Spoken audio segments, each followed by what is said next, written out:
नमस्कार दोस्तों। 4 नवंबर 1914 ब्रिटेन का एंडोरस जहाज कुछ समुद्री लहरों और तूफानों को पार करके दुनिया के सबसे खतरनाक और रहस्यमय कॉन्टिनेंट की तरफ आगे बढ़ रहा था, जो कि था अंटार्कटिका।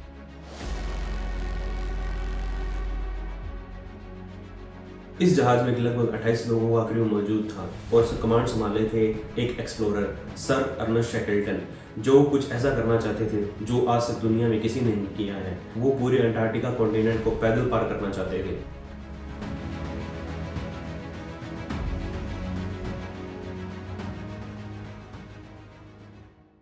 सही सुना दोस्तों, एक ऐसे ज़माने में जहाँ कोई मॉडर्न टेक्नोलॉजी नहीं, ना कोई स्मार्टफोन, ना कोई जीपीएस, और यह पूरे कॉन्टिनेंट को पैदल पार करना चाहते थे। यह इस कॉन्टिनेंट को बर्फीले तूफानों में -50 डिग्री की ठंड में पूरा ऊपर से नीचे तक पैदल पार करना चाहते थे। इनका प्लान था कि यह अंटार्कटिका के तट पर पहुंचेंगे वेडल सी से होते हुए। इनके प्लान के मुताबिक अगर सब कुछ सही रहा तो इनको 120 दिन का समय लगेगा इस अंटार्कटिका कॉन्टिनेंट को पार करने में। पर इनका यह प्लान इतने बुरी तरीके से फेल करता है कि आप सोच भी नहीं सकते। Set out to become the first man to cross the Antarctic continent.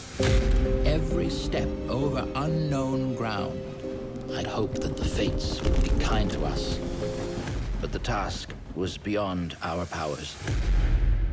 5 नवंबर 1914 एंडोरस जहाज साउथ जॉर्जिया आइलैंड के एक व्हेलिंग स्टेशन पर पहुंचता है। उनके रास्ते में यह इंसानी दुनिया की एक आखिरी बस्ती थी। उस दिन मौसम बहुत खराब होता है, तो उनके क्रू मेंबर शैकल्टन को कहते हैं कि हमें इस प्लान को टाल देना चाहिए। पर शैकल्टन अपनी जिद पर अड़े रहते हैं और वह अपने प्लान को कंटिन्यू करते हैं। 5 दिसंबर 1914 यानी ठीक 1 महीने के बाद वही होता है जिस बात का डर था। वेडल सी में बर्फ उम्मीद से ज़्यादा गहरी और डेंस मिलती है। 18 जनवरी 1915 को कुछ देर चलने के बाद इनका जहाज बर्फ में पूरी तरह से फंस जाता है। Millions of tons of ice pressed upon the little ship that had dared the challenge of the Antarctic. Our home was being shattered under our feet. जहाज को निकालने की कोशिश में हफ्ते महीने लगते गए और अंटार्कटिका में अब सर्दियों का मौसम आने वाला था, और सर्दियों का मतलब था कंप्लीट डार्कनेस। इस जहाज में उस समय एक फोटोग्राफर भी मौजूद थे जिनका नाम था फ्रैंक हर्ली, और उन्होंने उस समय कुछ फोटोग्राफ्स लिए थे जो कि आप अपनी स्क्रीन पर देख सकते हैं।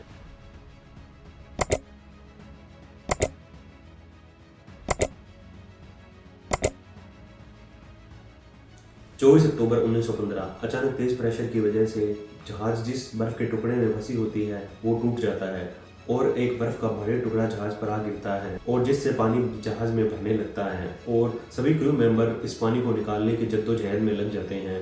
पर पानी की रफ्तार इतनी तेज होती है कि वह इस पानी को निकालने की नाकामयाब कोशिश में लगे रहते हैं। फिर शैकल्टन आदेश देते हैं कि हमें इस जहाज को छोड़ देना चाहिए। फिर उनमें से एक क्रू मेंबर कहते हैं कि मुझे नहीं लगता हम कभी भी घर वापस जा पाएंगे, क्योंकि उनको फंसे हुए 9 महीने से ज़्यादा का समय बीत चुका था। यह सब कुछ होने के बाद वह एक बर्फ के टुकड़े पर अपना कैंप लगाते हैं और देखते हैं क्या क्या चीज़ें उनके पास मौजूद है, कितने दिनों का खाना पानी उनके पास रह गया है। इन सब चीज़ों को एनालाइज करने के बाद उनके पास 3 छोटी बोट्स, एक स्लेज जिसमें बर्फ में चला जा सकता था, और 1 महीने का राशन मिलता है।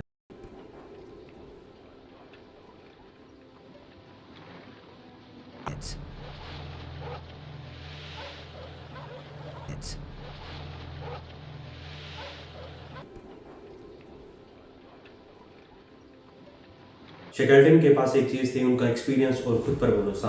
तो वो अपनी कैलकुलेशन में जुट जाते हैं। तो उनके पास सबसे नज़दीक ज़मीन थी पोलेट आइलैंड, जो यहाँ से लगभग 550 किलोमीटर की दूरी पर था। तो वो अपने क्रू मेंबर को ऑर्डर देते हैं कि पोलेट आइलैंड की तरफ बढ़ा जाए। वो अपने आदेशों में यह भी कहते हैं कि कोई भी क्रू मेंबर 2 पाउंड से ज़्यादा सामान अपने साथ नहीं ले जा सकता। तो वह अपना जितना भी बाकी सामान होता है वह सारा स्लेज के अंदर डालते हैं और उसे खींचना शुरू करते हैं। पर जैसे जैसे वह आगे बढ़ते हैं तो स्लेज को खींचना और भी मुश्किल हो रहा था, क्योंकि गर्मियों का सीजन था, इसलिए ऊपर की सतह थोड़ी सॉफ्ट होने की वजह से स्लेज को खींचने में बहुत मुश्किल हो रही थी।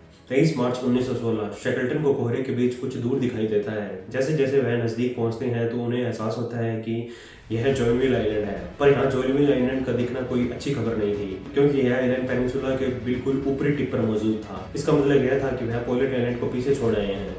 तो शैकल्टन अपने नक्शे की ओर देखते हैं और सोचते हैं अगर इसी हवा की डायरेक्शन के साथ आगे बढ़ा जाए तो आगे कौन से आइलैंड है। तो उनके पास 2 ऑप्शंस होते हैं, क्लियरेंस आइलैंड और एलिफेंट आइलैंड। साउथ अमेरिका के मोस्ट सदर्न टिप और अंटार्कटिका की मोस्ट नदर्न टिप के बीच है ड्रेक पैसेज, दुनिया का सबसे खतरनाक समुंदर। यहाँ लगभग 12 फीट ऊंची वेव्स उठती हैं और लगभग 1,20,000 से ज़्यादा सेलर्स अपनी जान गंवा चुके हैं और 800 से ज़्यादा जहाज इस ड्रेक स्पेसर में आकर डूब चुके हैं। फाइनली 497 दिनों के बाद क्रू मेंबर्स के पैरों के नीचे ज़मीन मिलती है और उनका खुशी का कोई ठिकाना नहीं रहा, पर उनकी प्रॉब्लम अभी सॉल्व नहीं हुई थी क्योंकि एलिफेंट आइलैंड पूरी तरह से वीरान था। यहाँ इंसानी बस्ती का नामो निशान तक नहीं था।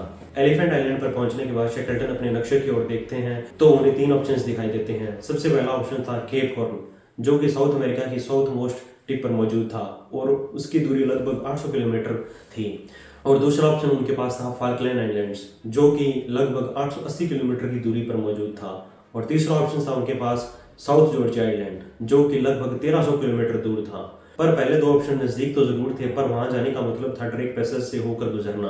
तो फाइनली शेकल्टन अपना तीसरा ऑप्शन चूज करते हैं। तो उनका मानना था कि अगर वह साउथ जॉर्जिया आइलैंड की तरफ जाएंगे तो हवाई और समुद्र दोनों उनका साथ देंगे।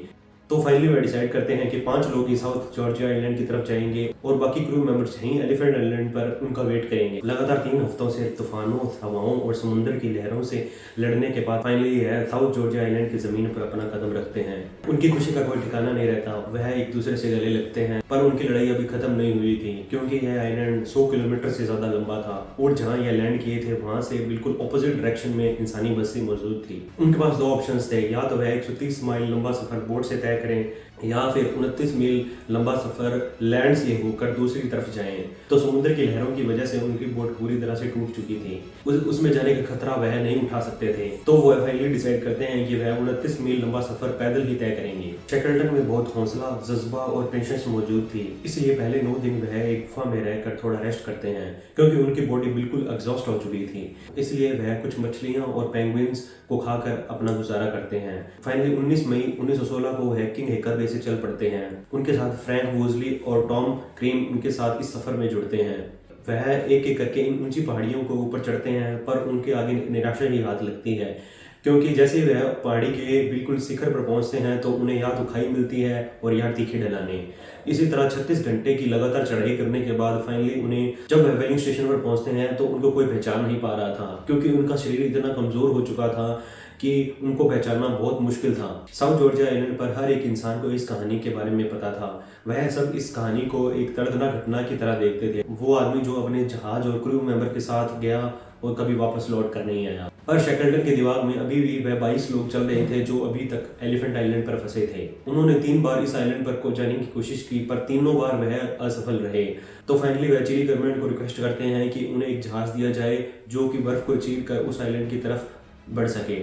28 अगस्त 1916 को फिर वह एलिफेंट आइलैंड की तरफ आगे बढ़ते और 30 अगस्त 1916 को फाइनली वह एलिफेंट आइलैंड पर पहुंच जाते हैं। शेकल्टन भी यह सब देखकर दंग रह जाते हैं। लगातार 2 सालों से बर्फ, तूफानों और समुद्रों से लड़ने के बाद फाइनली सभी के सभी 22 लोग जिंदा थे। उन सब लोगों को फाइनली रेस्क्यू कर लिया जाता है और सेफली वह अपने घर पहुंच जाते हैं। वो सब लोग इतिहास में अपना नाम बनाने चलते हैं, अंटार्कटिका को पार करने वाले पहले इंसान। हालांकि वह अपने ओरिजिनल प्लान में फेल हो जाते हैं, पर उन्होंने कुछ ऐसा कर दिखाया था जो और भी ज़्यादा चमत्कारी था। तो मैं उम्मीद करता हूँ कि यह वीडियो आपको ज़रूर पसंद आई होगी। तो आप प्लीज़ मेरे इस चैनल को सब्सक्राइब करिए, मेरी वीडियो को लाइक करिए।